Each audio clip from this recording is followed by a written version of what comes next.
চট্টগ্রাম আজকে সকাল ভোর ৫টায় যে ঘটনাটি ঘটেছে মর্মান্তিক ঘটনা, আমরা সেটি নিয়ে যদি আপনাদেরকে একটু বলি। একটি পিকআপ ভ্যান দ্রুত গতিতে এসে একটি কভার্ড ভ্যানকে মেরে দেয় চট্টগ্রাম সিটি গেট এলাকার মধ্যে। তখন স্পট ডেটে ৫ জন নিহত হয়। পিকআপ ভ্যানটি খুব দ্রুত গতি ছিল, ওইখানে ছিল মৎস্যজীবী মানুষ কিছু। আমি যদি একটু আপনাদেরকে নাম বলি, রনি দাস ৩৪, তিনি সিটি কর্পোরেশনের একজন কর্মরত ছিলেন। ড্রাইভার সোহাগ ৪০, আকাশ দাস ২৬, আজিজ দাস ৪০, জুয়েল দাস ৩৬। আসলে ওনাদের মধ্যে অনেকে ছিল মাছ ব্যবসায়ী এবং আপনারা জানেন যে যিনি সিটি কর্পোরেশনে চাকরি করতেন রনি দাস, তিনি মূলত যে সিটি কর্পোরেশনের মাছ ব্যবসায়ী তাদের সাথে এসে আসলে তিনি মূলত এই পিকআপটিতে উঠেছেন এবং পিকআপের যে দ্রুত গতি ছিল নিয়ন্ত্রণ হারিয়ে এক প্রকার বলা যায় তিনি একটি কম্পার্টমেন্টকে ধাক্কা দেন। ধাক্কা দেওয়ার সাথে সাথে ওখানে স্পট ডেট ৫ জন মারা যায়। আমরা এখন চিটাগং মেডিকেলে আছি। আমরা এখন চট্টগ্রাম মেডিকেল আছে। চট্টগ্রাম মেডিকেলে একজন জামাতের আমির এবং বিএনপির নেতা এখানে এসে খোঁজ খবর নেন এবং পরবর্তী নির্দেশনাগুলি এখন জানাবেন। এখন এই মুহূর্তে আমরা চট্টগ্রাম মেডিকেল আছি। চট্টগ্রাম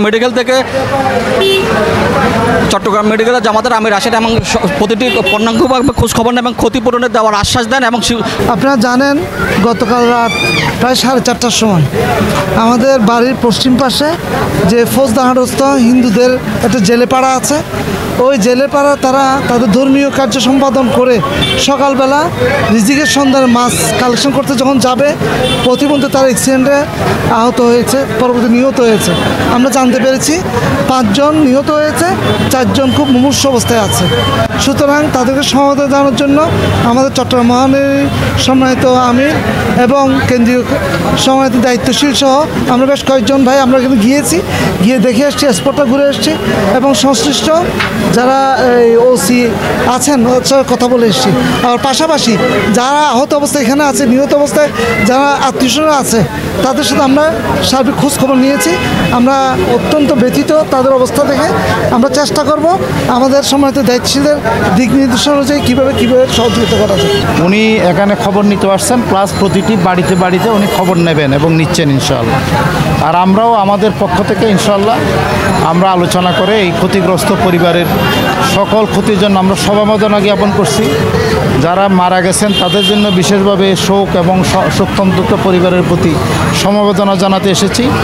এরপরে দেখা যাচ্ছে যে তারা অধিকাংশই হচ্ছে গরিব শ্রেণীর নিম্নবিত্ত, অনেকটা নিম্ন মধ্যবিত্ত বা নিম্নবিত্ত এই শ্রেণীর। ঘটনা হচ্ছে ভাইয়া সিটি কর্পোরেশনে চাকরি করে, রাত্রেবেলা মাছের গাড়ি করে যাচ্ছে, ভাড়াটা একটু সেফ হবে। এখন এরকম যাওয়ার সময় অ্যাক্সিডেন্টটা হয়ে যায় এটা আর কি। এখানে 7 জন মতো ছিল। কজন মারা গেছে? 5 জনের মতন মারা গেছে। 5 জনের মতন মারা গেছে এখানে। 5 জনের মধ্যে 3 জন ছিল আমাদের ফৌজদারহাটের, একজন ছিল ড্রাইভার, আরেকজন হচ্ছে সোনাঝুরির আর কি। আমরা জানতে পারলাম ওখানের মধ্যে একটা ভাই ছিল। হ্যাঁ, ক্লিয়ার করেন।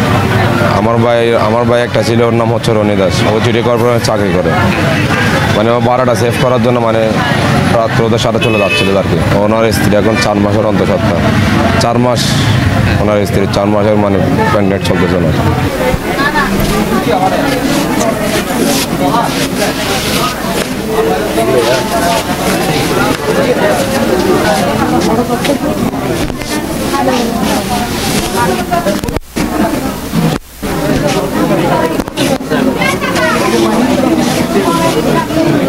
চট্টগ্রাম মেডিকেল থেকে মামুন আহমেদ, বীর চট্টলা টিভি।